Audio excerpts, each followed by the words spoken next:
professor will give you battle ready to take your competition down. I hear the bell. Let's get to class.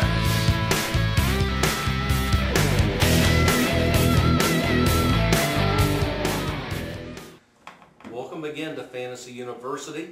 He's the professor, so I guess that makes me NOSTER. And today we are here to talk to you about NFC quarterbacks from the North and Eastern divisions. And normally we start off with the must-have guy and then work everybody else in. But in my mind, there is no one clear-cut guy that you gotta have out of this group. There's a lot of good guys there, but no absolutely must-have on your team. But to start off with, do you have a target guy? Well, I tell you what, I like Brett Favre's old replacement, Aaron Rodgers, who now it's Aaron Rodgers' team. It's not Brett Favre. Who's Brett Favre in Green Bay? The Cheeseheads love Aaron Rodgers, and with good reason. The guy puts up some great numbers in the land of cheese, man. So, yeah, I like Aaron Rodgers. Well, numbers is what it's all about. And Aaron Rodgers does get the job done. And since you brought up Brett Favre, got any words to say about him in that situation? Yeah, my personal PPs have... What is that, or should I ask? That's Professor's peeps have told me on the download that Favre's surgery has went well and that he will be back one more time. Now, is that good or bad? I don't know. That was a great year last year for Mr. Favre. I don't know if he can do it again, but if he can, you know what? There's Geritol commercials in your future, Mr. Favre. I would just do it this way. If you're getting Brett Favre, handcuff Tavares Jackson with him. I think that would be well, I don't know about Sage Rosenhaus. I mean, they gave stuff for him, but Tavares Jackson. There's a reason Brett Favre's in Minnesota. Tavares didn't work. And I normally am not a big fan of handcuffing quarterbacks. And if you're not familiar with the term handcuff, it means if you take a starter, get his backup in case he goes down. I'm not a big fan of that at the quarterback position.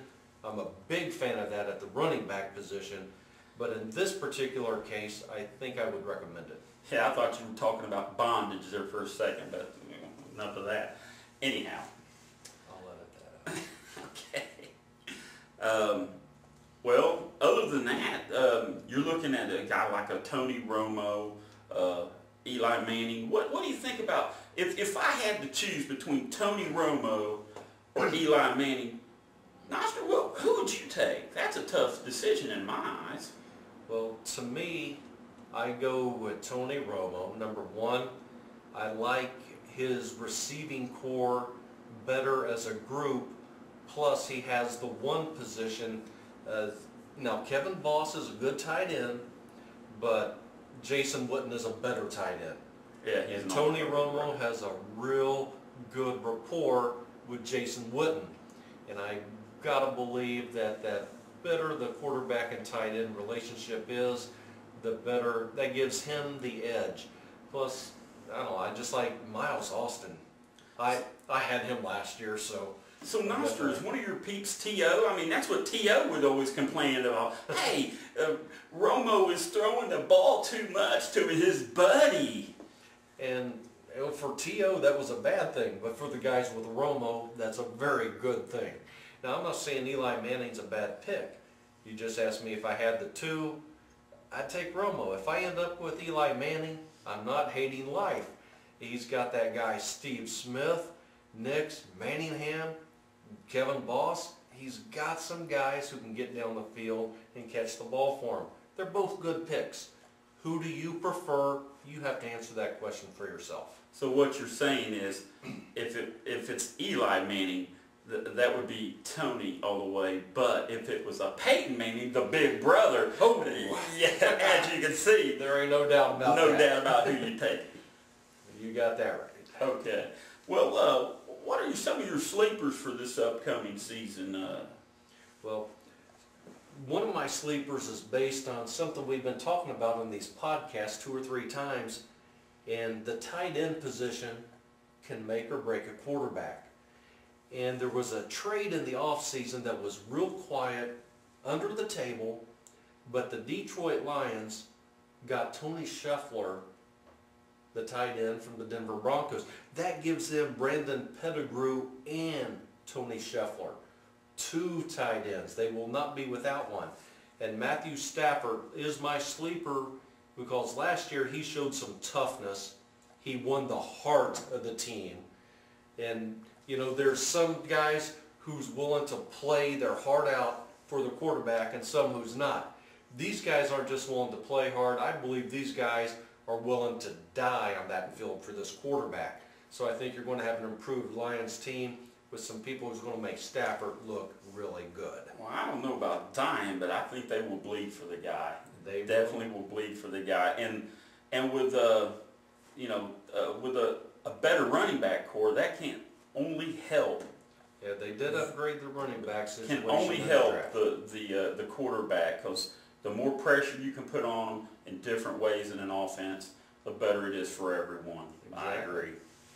And a real quick sleeper, we've all heard the Donovan McNabb, Kevin Kolb thing going on. I think Kevin Kolb, the type of quarterback he is, he will really work well in the West Coast offense. He's not the great quarterback out there, but he's a great quarterback for what they want to do. He throws good timing patterns. He's definitely on the same page with Deshaun Jackson at this point. So I think he's in the right situation where he will succeed. If he was on a different team, I wouldn't be as high on him. I like Kolb in this West Coast thing. I tell you what, I sort of disagree with you. He's got Michael Vick right there behind him, and Michael Vick has really looked good this offseason. His throwing, everything is improving. I wouldn't be surprised by midseason if Michael Vick had that job.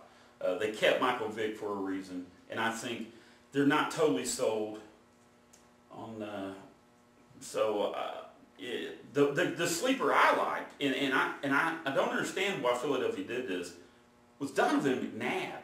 I mean, trading him to Washington is what I don't understand. The team, you must really think the guy has nothing left in the tank, and I think Donovan McNabb's got something to where he's got a little burn in his belly over this situation, and I think he's going to come through, especially against the Eagles. If you got McNabb, start him against the Eagles, because he will light them up. I do think we will see the best out of Donovan McNabb this year, and if you know what he's done in the past, that is something to look forward to. Most definitely. So, hope to see you next time. If you have any emails to send us, fantasyuniversity00@yahoo.com. I'm Noster. He's the professor. Have a good day and a better tomorrow.